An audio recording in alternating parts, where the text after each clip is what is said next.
Assalamualaikum warahmatullahi wabarakatuh. Perkenalkan, nama saya Muhammad Anugrah Ramadan Nasir dari kelas 11 Gregor Mendel nomor urut 13. Saya akan mempresentasikan uji kompetensi bab 2 tentang sistem dan dinamika demokrasi Pancasila. Yang pertama yaitu apa yang dimaksud dengan demokrasi.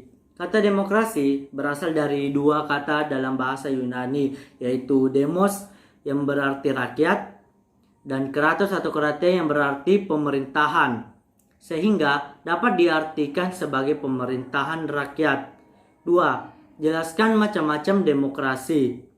Berikut ini dipaparkan beberapa macam bentuk demokrasi. Yang pertama, A. Berdasarkan titik berat perhatiannya, yaitu dilihat dari titik berat yang menjadi perhatiannya. Demokrasi dapat dibedakan ke dalam 3 bentuk, yaitu demokrasi formal, yaitu suatu demokrasi yang menjunjung tinggi persamaan dalam bidang politik tanpa disertai upaya untuk mengurangi atau menghilangkan kesenjangan dalam bidang ekonomi. Nah, selanjutnya itu demokrasi material, yaitu demokrasi yang dititik beratkan pada upaya menghilangkan perbedaan dalam bidang ekonomi, sedangkan persamaan dalam bidang politik kurang diperhatikan dan kadang-kadang dihilangkan. Dan juga demokrasi gabungan, yaitu bentuk demokrasi yang mengambil kebaikan serta membuang keburukan dari bentuk demokrasi material. Nah, bagian B yaitu berdasarkan ideologi. Berdasarkan ideologi yang menjadi landasannya, demokrasi dapat dibedakan ke dalam 2 bentuk juga. Yang pertama yaitu demokrasi konstitusional atau demokrasi liberal, yaitu demokrasi yang didasarkan pada kebebasan atau individualisme. Yang selanjutnya yaitu demokrasi rakyat atau demokrasi yang didasarkan pada paham Marxisme komunisme. Nah, bagian C yaitu berdasarkan proses penyaluran kehendak rakyat. Nah, menurut cara penyaluran kehendak rakyat, demokrasi dapat dibedakan ke dalam 2 bentuk, yaitu demokrasi langsung, yaitu paham demokrasi yang mengikut sertakan setiap warga negaranya dalam permusyawaratan untuk menentukan kebijaksanaan umum negara atau undang-undang secara langsung. Demokrasi tidak langsung, yaitu paham demokrasi yang dilaksanakan melalui sistem perwakilan penerapan demokrasi.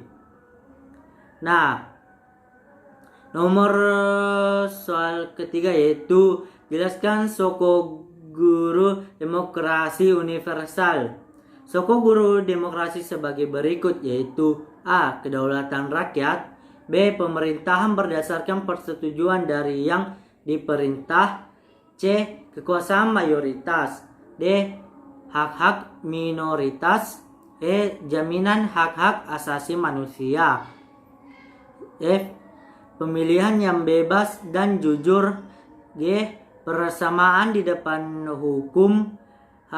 Proses hukum yang wajar, I. Pembatasan pemerintahan secara konstitusional, J. Pluralisme sosial, ekonomi, dan politik. Dan yang terakhir yaitu nilai-nilai toleransi, pragmatisme, kerjasama, dan merakat. Nah, soal nomor 4 yaitu jelaskan nilai demokrasi Pancasila jika dibandingkan dengan demokrasi lainnya. Nah, demokrasi Pancasila memiliki nilai lebih jika dibandingkan dengan demokrasi negara lain.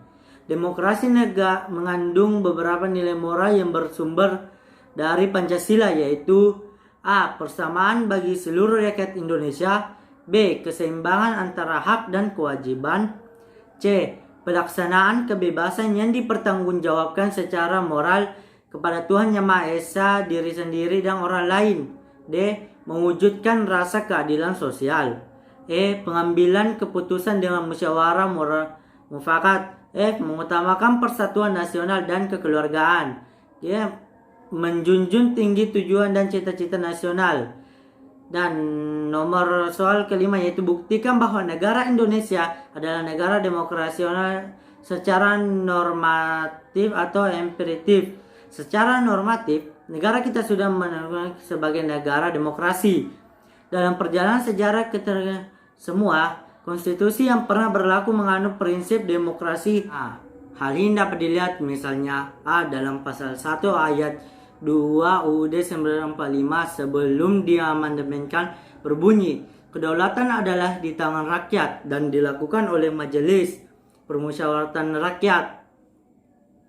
Selanjutnya itu dalam pasal 1 ayat 2 UUD Negara Republik Indonesia tahun 1945 setelah diamandemenkan berbunyi, kedaulatan berada di tangan rakyat dan dilaksanakan menurut Undang-Undang Dasar.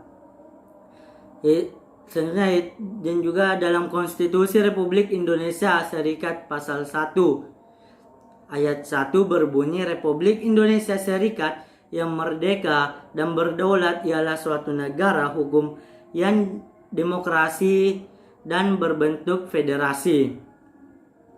Kemudian ayat kedua berbunyi, kekuasaan kedaulatan Republik Indonesia Serikat dilakukan oleh pemerintah bersama-sama Dewan Perwakilan Rakyat dan Senat. Selanjutnya lagi dalam UUD 1950 pasal 1 ayat 1 berbunyi, Republik Indonesia yang merdeka dan berdaulat ialah suatu negara hukum yang demokratis dan berbentuk kesatuan. Selanjutnya ayat kedua berbunyi, kedaulatan Republik Indonesia adalah di tangan rakyat dan dilakukan oleh pemerintah bersama-sama dengan Dewan Perwakilan Rakyat. Nah, secara empiris, sejak pemerintahan masa revolusi kemerdekaan Indonesia, pemerintahan parlementer, pemerintahan demokrasi terpimpin, pemerintahan Orde Baru, dan pemerintahan Orde Reformasi Negara Indonesia sudah menerapkan demokrasi sebagai sistem pemerintahan Republik Indonesia yang senantiasa mengalami perkembangan yang fluktuatif. Nah, soal nomor ke-6 yaitu kemukakan prinsip-prinsip yang perlu dilaksanakan untuk mewujudkan kehidupan yang demokratis. Prinsip-prinsip yang perlu dilaksanakan untuk mewujudkan kehidupan yang demokratis adalah sebagai berikut. Yang pertama yaitu menyelesaikan perselisihan dengan damai dan secara melembaga. Yang kedua, menjamin terselenggaranya perubahan secara damai dalam suatu masyarakat yang sedang berubah. Yang ketiga, menyelenggarakan pergantian pimpinan secara teratur. Nah, yang keempat, membatasi pemakaian kekerasan sampai minimum. Nah, yang kelima, mengakui serta menganggap wajar adanya keanekaragaman.